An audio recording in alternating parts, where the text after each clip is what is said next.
All right, folks. So how many times have I told y'all how mainstream networks work and how these media enablers around them work? So last week, I had Mark Fisher on the show, who used to be involved with the Black Lives Matter chapter in Rhode Island that's not affiliated with the actual Black Lives Matter network. And at the end of the day, he couldn't answer a damn thing. But he goes on Fox News, they have him on Fox News, Lawrence B. Jones interviews him. It's an absolute joke. But then New York Post picks it up, Mediaite, which covers the media site, picks it up. And so all of a sudden, then other folks start writing the story. Now, understand, Mediaite didn't do a write-up on our segment. They had a 3.5-minute segment on Fox. We had about 30 minutes, about 36 minutes on this show. They didn't write that up. They love writing up these other segments. They love talking about what's on Fox News and CNN and whatever Megyn Kelly has to say, but they rarely actually do black-owned media. But I want y'all to see the difference when we talk about when and how mainstream media does these stories when you definitely don't see any sort of fact-checking. So just watch this for a second. Yeah, go ahead and pull it up. Now the co-founder of Black Lives Matter Rhode Island, Mark Fisher. Mark, thanks so much for joining the program.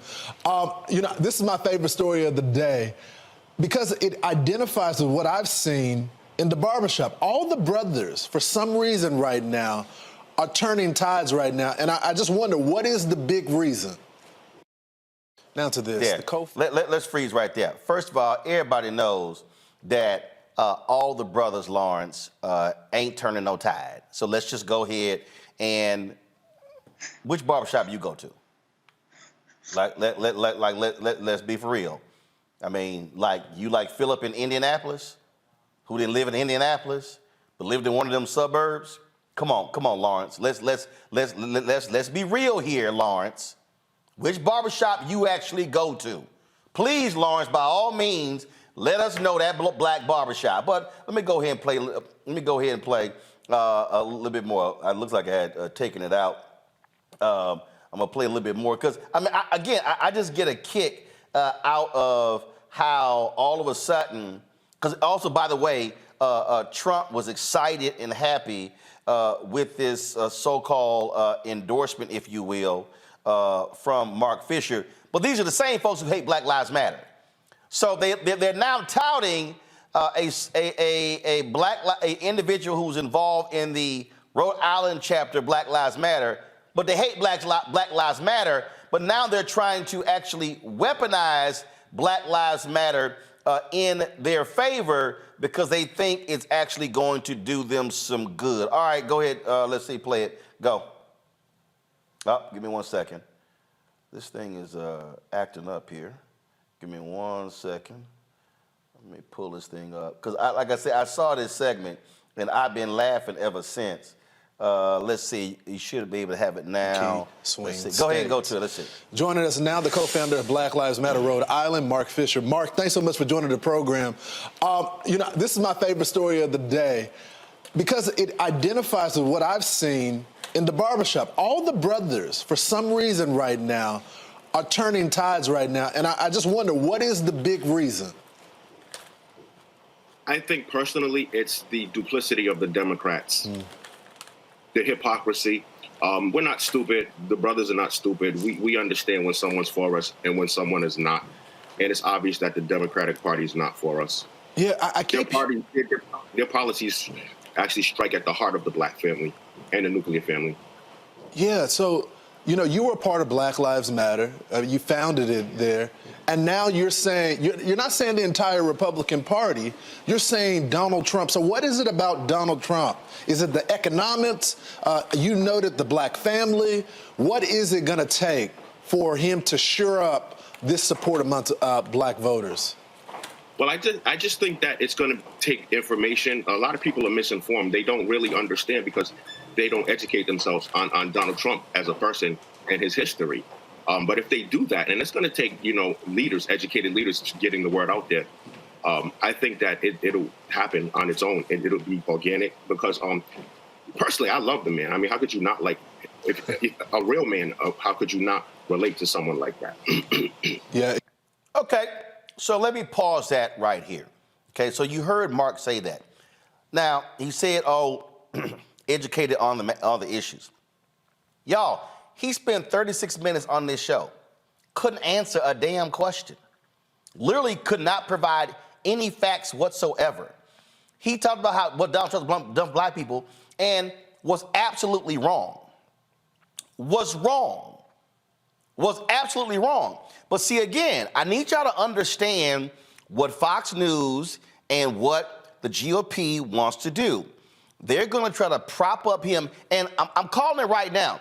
Don't be shocked if you see Mark Fisher speaking at a Trump rally. And so when he says that we are susceptible to misinformation, no, that's actually what he's doing. Like, he literally came on this show and was lying. And I was like busting up the lie and was saying, say, man, that was utter nonsense. And you see what he does when he goes on Fox News. And again, Lawrence Jones ain't gonna sit here and truly question him with facts. Lawrence is gonna sit there and play the same okie doke game and advance these lies and oh, what he's done, how amazing he's been. Okay, it's only about a minute left for this. Go back to this here. On its own, and it'll be organic because personally, I love the man. I mean, how could you not like if a real man? How could you not relate to someone like that? Yeah, he watches every morning, so I'm sure he's cheering as you're saying this. We looked at some of the polls for Trump over Biden in the battleground states. In 2020, it was 8%. Now in 2023, he has 22%. And that's just not black men. So the election is right around the corner. If you had the opportunity to talk to the former president, I'm sure he's watching right now, what would you tell him? Call me on my cell phone, man. I'll stop for Trump. Mark, I'm fascinated by you. Why did you end up leaving Black Lives Matter? Or are you still affiliated with it? No, I'm still affiliated with it. All day. Because the thing about it is my message that I preach and that I tout is unity. It's a message of unity. It's unity driven. I want to bring together all the marginalized groups from the... Okay, all right, so enough of that nonsense. So this is what I need people to understand. I need y'all to always to recognize the grifting game when you see it. When Mark finished this show, my producer walked him downstairs and they were going back and forth and she literally said, do you believe the stuff that you're saying? And he said, no. He said, we got to shake this thing up. See, what I need y'all to understand is some other black folks just like him, and some of y'all listen to them with their little YouTube channels, and this is what they say. We got to shake this thing up. This was a 3.5-minute interview. Did y'all hear one policy that was brought up? Did y'all hear one thing that's brought? No, it was, ooh, Trump a strong man. We need somebody strong. And I love the guy. That's what they do. So what they do is, and yeah, there's some other black men, and I've heard them, yeah, man, Trump, when he say he gonna do something, he do it. Yeah, like grab a woman by her vagina. Like lead domestic terrorists on January 6th.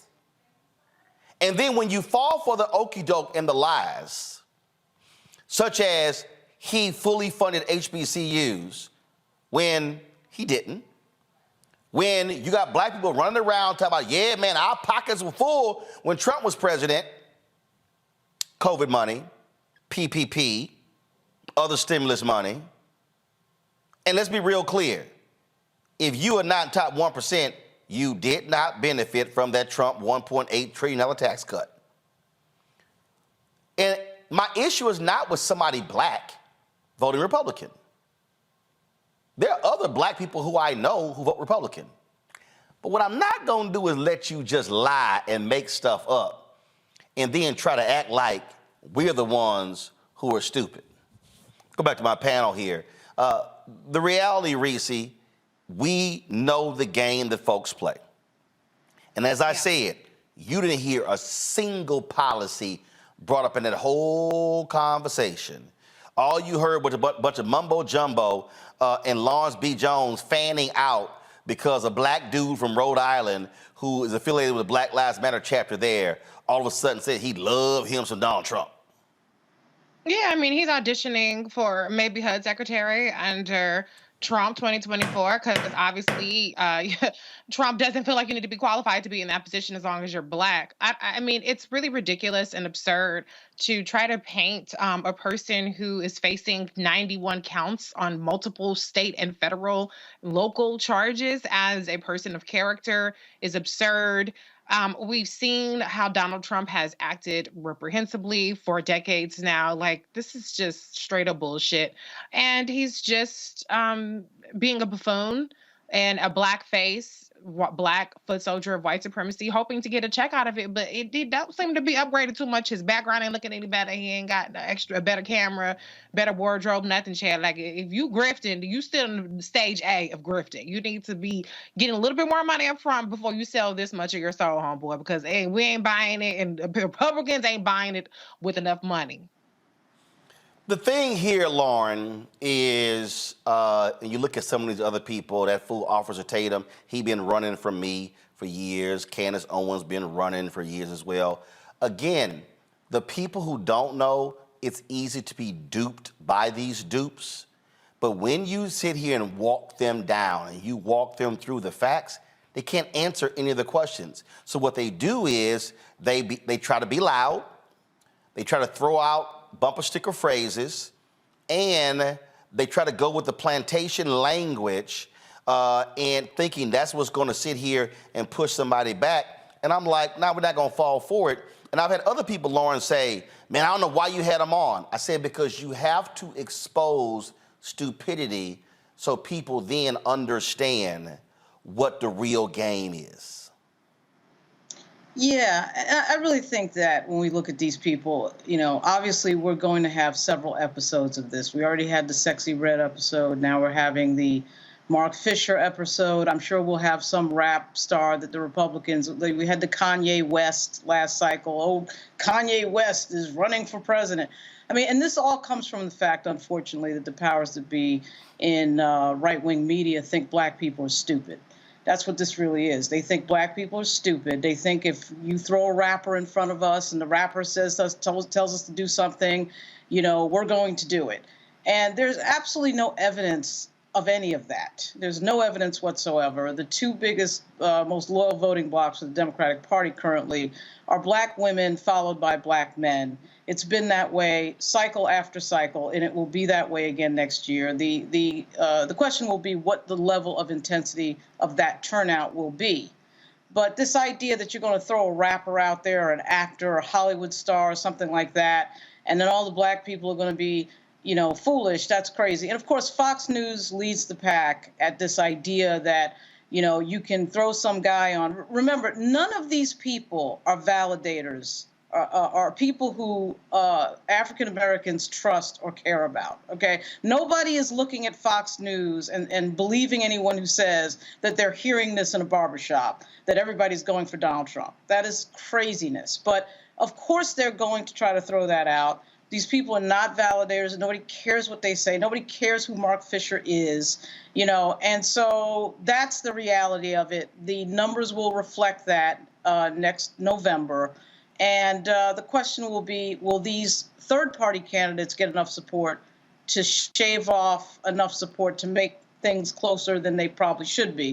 Of course, remembering, that Joe Biden won by 8 million votes last time, but you got to remember, too, that this is all an outgrowth of the fact that we have gone now 20 years. 2024 will mark 20 years that the Republican Party has not won the popular vote. They know that. And that's why we're playing these games of rolling idiots out that nobody has ever heard of to say that black people are going to support Donald Trump. And, as I said, there's no evidence. And, Fox News loves their black flunkies. They love their Leo Terrells. They love their Jason Whitlock. And once again, these people are clowns. I think they're regarded as clowns for the most part, in the Black voting community. There is no evidence that they have any influence. Greg, what also is so funny to me is that it always cracks me up that when one of these utterly confused Negroes, when you talk to them, they always go, "I'm a free thinker," as if the rest of us don't think. "I'm an independent thinker." Well, so are we. We just actually think. Absolutely. I mean, you really said it all, Roland, when you framed this by saying that when your producer walked him downstairs, he said he didn't believe it. This is a hack. This is a rented person. And it does belie logic.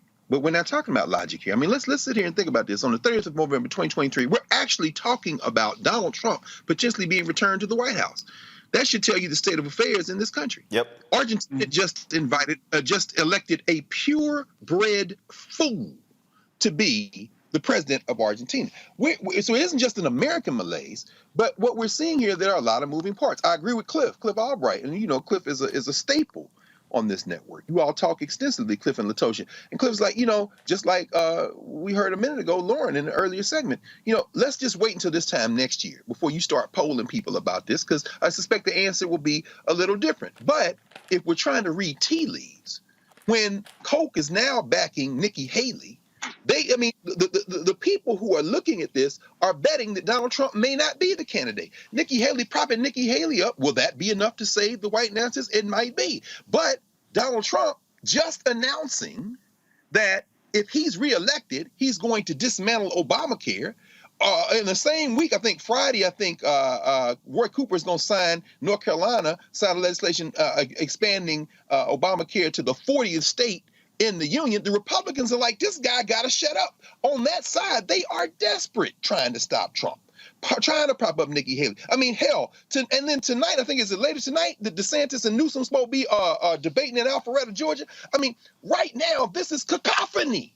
But at the center of it is a white nationalist fascist who is, if he is reelected, promising to lock people up by the millions in cages, to deport people by the millions, to destroy Obamacare. And meanwhile, you got people like this brother coming on this platform, going on Fox, because somebody gave him a couple of nickels or the promise of a penny more, like Reese said, to put out whatever shill he needs to put out, because he, unlike the millions who will be harmed if these white nationalists get back into power, he, unlike them, will have his 30 pieces of silver. He should not only be dismantled, now in with this, by facts, by consistently drumming out the facts and keep hammering at the facts, but at some point, we've got to do what you've been doing all along, which, by the way, as you're making the point, mass commercial media is trying to give itself credit for, as if you weren't calling Donald Trump a liar from jump. I saw Lawrence O'Donnell yesterday saying they were the first news platform to do that. And I'm saying, dude, come on, y'all still running that? Nope. But in addition to hammering the facts, we've got to now understand this is a pure propaganda war. And we got to treat it like a propaganda war and stop acting like these people are talking about the truth when they say themselves they don't believe it. Yep. Again, you counter the propaganda with actual truth, and you decimate them. See, I love, last point I'm going to make here before I go to break. Like, I love some of these so-called conscious Negroes out there on social media who go, yeah, well, you were debating that white supremacist Richard Spencer. You didn't go at him like you go at some black people. And my response to them always is, you're a perfect example of someone who has, one, no relevance, two, doesn't understand what the purpose was. See, what all these people forget is the New York Times and the Washington Post had done these stories that I thought were frankly insulting on Richard Spencer, talking about the clothes that he wore and him going to a private school in Dallas, and his whole it was like this nice sheen over his white supremacy. And that's when I said, book him on the show, because I need to expose the idiot. And it was after he came on my TV One show, and I exposed the idiot when all the pieces for him began to crumble. Then it got so bad, the boy had to move to Montana or somewhere with his mama, because he got sued by everybody, lost everything, got kicked out, and he damn near became a Democrat. Because he just lost everything. And so what I keep trying to explain to people, you can't run from these loudmouths, you must run to them and expose them. That's why Fox News will never call me. And I've emailed their producers because they like, nah, we ain't putting that one on. See, they love loud. They love loud, loud and crazy. They love that, okay? But there's some folk they not gonna call because they be like, yeah, we're gonna leave that one alone. And so I need our people to understand what the game is, because we're gonna see a lot more people like Mark Fisher over the next year. And guess what? We're gonna take them apart one by one.